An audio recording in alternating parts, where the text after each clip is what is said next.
Welcome everyone to Caleb Watches Movies, the channel where I, Caleb, randomly select one of the many movies that I own and I watch and review them for you. But today, it's the end of 2019, and what a year we had on this channel. It's actually been quite a year for me and for Caleb Watches Movies. This year had the most movies that I've ever reviewed in a single year. I started this midway through 2017, so there were like about 50-ish reviews that I did that year. Last year, my scheduling was a little up in the air, but I'm actually pretty proud of myself. I stayed pretty consistent all throughout the year to provide at least 2 reviews or at least 2 videos every single week. Sometimes there was multiple, if there was a really cool trailer that came out, or if I wanted to do a fun little ranking video. 2019 was a pretty good year for this channel. Plus, I got 3 movie screeners from a studio. That's like a dream come true for me, and 2 out of 3 of them were pretty damn good. So I wanted to celebrate 2019 by delivering a best of type video. I know every YouTuber out there, especially movie reviewers, do the best of 2019 that actually came out in 2019, and probably do like the worst of 2019, but I cannot afford to go to the movies every single weekend. I don't get free screenings at movie theaters, so I can't really do quite that concept, but my idea here is to do the best movies that I reviewed in 2019. And I think that's a unique concept because really, it could be anything. It could range from movies like Jaws, and it can range all the way to movies like 50 Shades of Grey. Hint, hint for my next video. But you could put like a Jaws up against a Shawshank Redemption and a Forrest Gump, get all combined and fight against each other each year. So this ranking includes all of my movie reviews from review number 121 all the way up to 212. Again, I think that makes this listing unique because you're not going to get the same movies in every single best of list from other YouTubers out there. This one is going to be completely random out of the movies that I reviewed this year. And if this goes well, I want to keep it an annual tradition at the end of the year. So without any further ado, let's get into it. The best movies that I reviewed in 2019. Starting off the list at number 10, and this may be a surprise to some people, I actually got a little controversy with some replies that came with this movie, but I really enjoyed it, and that was the movie Me Before You. At first, this film seemed like it was going to be one of those Hallmark films, just maybe slightly more budget because it had bigger actors. No, this story was very intriguing, very engaging, and I gotta say, I was crying like a baby at the end. Emilia Clarke is probably the cutest human being on the planet. My God, she was adorable. Her character just an endless array of positivity and joyfulness and bubbliness. I loved every single moment she was on screen. And I love the plot of this movie. This billionaire, this top 1% dude, goes completely paralyzed by an accident and then falls in love with this adorable caretaker, but decides to, I don't want to be a burden on my family, on my society, on her, so I am willing to let myself go, to kill myself. Very controversial topic. Again, that's probably why I got some of the comments that I did, but in the end, I really enjoyed this story and these characters, and like I said, Emilia Clarke is absolutely adorable. I think more people should check this one out. At number 9 is a Best Picture nominee from 2013 called Nebraska, starring Bruce Dern and Will Forte, about an old man looking for one last purpose in life, to go collect his winnings because he thinks he won this lottery, this mailing that came in the mail. It's a very simple premise. It's actually a very simple movie, but it's all shot in black and white, and I just love the relationship between Bruce Dern and Will Forte. Will Forte is someone just kind of living, not really having a purpose to live for, and so is Bruce Dern. He doesn't feel like he has a purpose at all. All of his kids have grown up, his wife is constantly nagging him, it almost seems like she hates him. Of course she doesn't, they're just really old and been together for a very long time. But it's a fun buddy road trip movie between a father and a son. I am all in, because when you give me that premise up front, premise that could easily have been overly dramatic and more of a tragedy, turned out to be a fun comedy. And I think that's a very brave choice to take a concept like death. I mean, like Bruce Dern, he doesn't have many years left, probably not even many months left, and he just wants to do just one more thing. Maybe to leave something for his kids, or just to take one more adventure. Definitely one of my favorite movies that I've reviewed this year, and going back to it, I'm probably always going to go back to check this one out every once in a while because it's delightful. At number 8 is probably the greatest romantic comedy of all time, When Harry Met Sally. I'll have what she's having. Meg Ryan, Billy Crystal, they're enemies, and then they're acquaintances, and then they're friends, and then they're frenemies, now they're friends with benefits, and now they're frenemies again, just trying to get together. And the audience is like, oh, come on already, you're perfect with each other, just get together already. It's a Rob Reiner film, so more than likely it's going to be fun, it's probably going to have a lot of hilarious moments, and it's just going to be a great time viewing it. And I think it's a very realistic look at relationships and the pressures that we put on ourselves of having to be in a relationship or trying to be in a relationship, or the pressures of, hey, being friends with someone and maybe wanting to be a little bit more, but then pulling back because you don't want to ruin the friendship. This basically is just one of my favorite movies. I'm so glad that it popped up this year, and heck, there's a young Carrie Fisher in this movie. What more could you ask for? At number 7 is probably one of the most terrifying films that I have ever watched, and actually the images are still burned into my brain all the way from South Korea, a movie called The Wailing. This was a movie, when it was recommended to me, I thought, oh, this is going to be like an infestation type movie. There's going to be some type of disease, or there's going to be like a bug or an insect that we're going to be fighting, and I was not going to like it. And to be honest, it took me a while getting into this movie. The first 30 minutes to an hour, I was thinking about turning it off. But then when stuff started going down, my god, I was in. Because you have people showing up, and at first you think, oh, this is a zombie flick. No, this isn't a zombie flick. This is exorcism. This is the devil stuff. And when you get to things like witchcraft or devilry, I start freaking out. It's a movie that keeps you guessing the entire time. You have no idea who is good, who is evil, who is a human, who is an angel, who is a demon. You have no idea up until the very end. And this movie is about 3 hours long from what I remember. And like I said, the images are still burned into my brain. Let me elaborate. Terrifying images. I don't want these in my head, but they're there. At number 6 is the stereotypical breakup movie that everyone should watch after breaking up with someone, a movie called Eternal Sunshine of the Spotless Mind. And further proof that Jim Carrey is just an overall good actor. We think of him stereotypically as Lloyd from Dumb and Dumber, or Ace Ventura, or the Riddler from Batman Forever. But the guy has some great dramatic chops as well. And then also co-starring Kate Winslet, who is my favorite actress. I mean, she is just wonderful in everything that she is in. You tell me that she's in a movie, yeah, I'm probably gonna go see it. But it's a movie about pain. It's a movie about relationships. And the reason why pain in a relationship is necessary. A relationship is not just sunshine and rainbows. It's not all about the good things. There are tough situations and tough talks and tough choices that relationships need to go through. Heck, you as a person needs to go through tough decisions and tough situations in your life like this. You should go through a breakup because that's how you grow. That's how you learn about yourself, what you like, what you prefer as a person, what you're not willing to change for someone else, or if you did change for someone else, did you realize, or did you think that maybe that wasn't you in the end? It's a very intelligent movie. It's non-linear structure, so of course I'm in. And a lot of big names are in this movie. Tom Wilkinson, Kirsten Dunst, Mark Ruffalo, Elijah Wood, the prick. This should be a must-watch on everyone's list if you haven't seen it. Halfway through the list at number 5 comes Best Picture winner No Country for Old Men. What's the most you ever lost in a coin toss? Javier Bardem as the assassin Sugar is one of the best performances, definitely in the last decade, probably of all time. He's menacing, he's calculating, he's real as all hell. I absolutely believe that there is someone in this world that is this person. And the air gun he carries around, that is just one of the most ingenious pieces of weaponry I've ever seen in a movie. Of course, it doesn't leave a trace.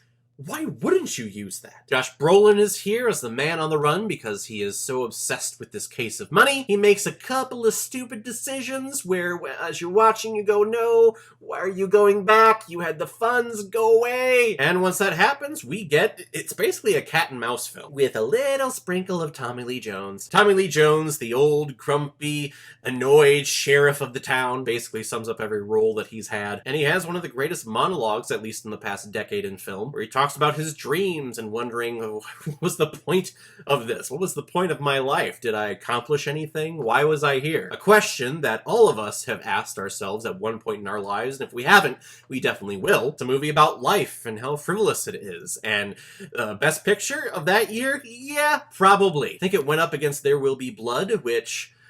that's a close second, but No Country for Old Men definitely deserves it.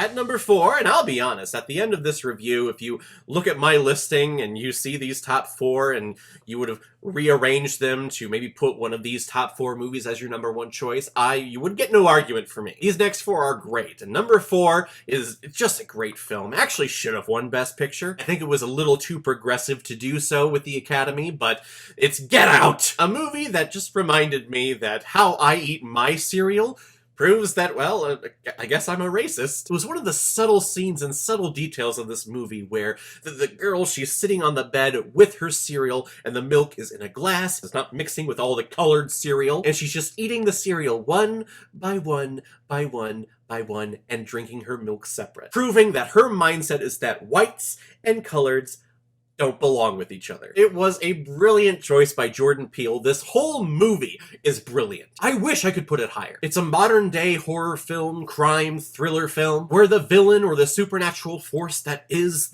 what's causing all of the horror is passive racism. Oh yes, I watch Tiger. By far, one of the best movies of 2017. Not quite at the top of my list, but my god, this one deserved Best Picture. And at number 3, and you know, the trope of zombies is way overdone. Walking Dead should have ended many seasons ago. I actually gave up at the beginning of season 5. I was binging it on Netflix, and I just couldn't take it anymore. And you have shows like iZombie and films like 28 Days Later, 28 Weeks Later, World War Z, Zombieland, Zombieland 2. All of these zombie movies, it's part of pop culture now, and it's way overdone. So when I heard about this movie, Train to Busan, I was thinking, okay, here we go. It's just zombies again, except they're on a train. This movie is fantastic. I feel like everyone hears about this movie. Hey, have you seen Train to Busan? It's really good. Oh no, I haven't, but I'll definitely check that out. You need to watch this movie. The concept, zombies on a train. That's it. That's all you need. Cinematography is breathtaking. The story, you care about these people. You get invested behind these characters. It's not just a random zombie flick where we're like, okay, how are these people gonna die? There are stakes. There's family drama. There's children. There's old people. There's an asshole businessman, but that's a stereotypical zombie trope. Train to Busan, one of the best movies that I have watched this year. I wish I could put it higher, but the other two I think hit me more emotionally. This movie, though, is one of the best. Please go see it. At number 2 is the biggest movie of all time, at least box office wise, Avengers Endgame. And it might be the only movie of 2019 that I've reviewed. I can't recall. I'm sure if I'm wrong, someone will comment below to let me know. And I've already talked about Avengers Endgame in my best superhero and comic book movies of 2019, so gosh, what else is there to say? The culmination of 11 years of fantastic films produced by Marvel Studios, all of these storylines, all of these characters, boiling up to this point of Avengers Endgame. And I'd be shocked if anyone that is watching this review hasn't seen it because it made all of the monies. And I've talked about my favorite moments of this film, of course, when Cap gets the hammer and starts wailing on Thanos with it. Of course, the very ending of the movie, the ending that I've been wanting for years, where Cap is finally dancing with Peggy Carter. I don't think I've touched on probably, if not my second favorite scene of the film. It's at the end when Cap comes back and he's an old man and he's talking with Sam and he gives the shield to Sam, and Sam is there, and he has this wonderful look on his face. He has an idea of what's about to happen, but he is so loyal to his friend Steve Rogers, he doesn't want to take the mantle because he knows he could never live up to it. When Cap says, "No, it's not my shield," and it just lingers on Sam's face for a little bit because you can tell that he is wanting to tell him, "No, I can't take this. Please come back. You're Captain America. I could never do it." But then there's a slight little pivot because he realized that no, Cap wouldn't want me to do that. So you know what? I'm just simply going to say thank you. The music swells, and the music is from Captain America: The First Avenger. It's one of my favorite moments of the film. The action is great, cinematography is great, the story plot I love. We're dealing with our heroes that have never lost before, so they're learning what PTSD is. They're learning what depression is. Bro Thor. Of course, Thor was on my channel a couple of weeks ago. Thank you very much, Chris Hemsworth, for stopping by. It was a great time. Thor was here. He watched the very first Thor film. He drank some of my beer. Really cool guy. We'll definitely have him back on the channel again. Avengers Endgame. It's fantastic. It should be nominated for Best Picture at the Academy Awards. Will it be? Well, we haven't found that out yet, so my guess would probably say no, even though it absolutely deserves it. Deserves a win? Probably won't. I don't think the Academy is quite there yet. In fact, that honor should probably go to the Joker. Of course, you have to see the other MCU films leading up to it, but yeah, if you haven't, which I don't believe anyone has not, go watch it again. It's great. It's wonderful. Go see it. And at number 1, my favorite movie that I reviewed in 2019 goes to a film that came out in 2017, one that beat out Get Out. If it wasn't for Wonder Woman, I would say it is my favorite movie of 2017, and that is Blade Runner 2049. A movie that is so great in every aspect, and really no one saw it. I think everyone was intimidated by the name Blade Runner, because even when you mention the original Blade Runner, I think a lot of people kind of stand off because it's one of those movies that, oh, this isn't an action sci-fi flick. This is one of those ones where you have to think. Plus, you don't know what version of Blade Runner to watch. Do you watch the original? Do you watch the director's cut? Do you watch the final cut? The International Cut? The Wembley Cup? Who knows? But director Denis Villeneuve, who is one of my favorite modern day directors working, he pleaded to direct this movie because he didn't want anyone else to F it up. And I know I use this word a lot on my channel, but it absolutely describes this film. It's beautiful. We're talking about the art, the pictures, the paintings that you're seeing on screen. They're stunning. It's gorgeous. The way that he uses color, the way that he uses wide-angle lenses. It's all glorious. The twists and turns with the plot and the story about finding your purpose, finding your meaning in life. And it's always impressive when the director and when the story can make me care about something, about an object that's not living. Ana de Armas plays a hologram. That's all she is. And she's the best part of the film when she's experiencing things in life like rain and sorrow and loss and sex and love.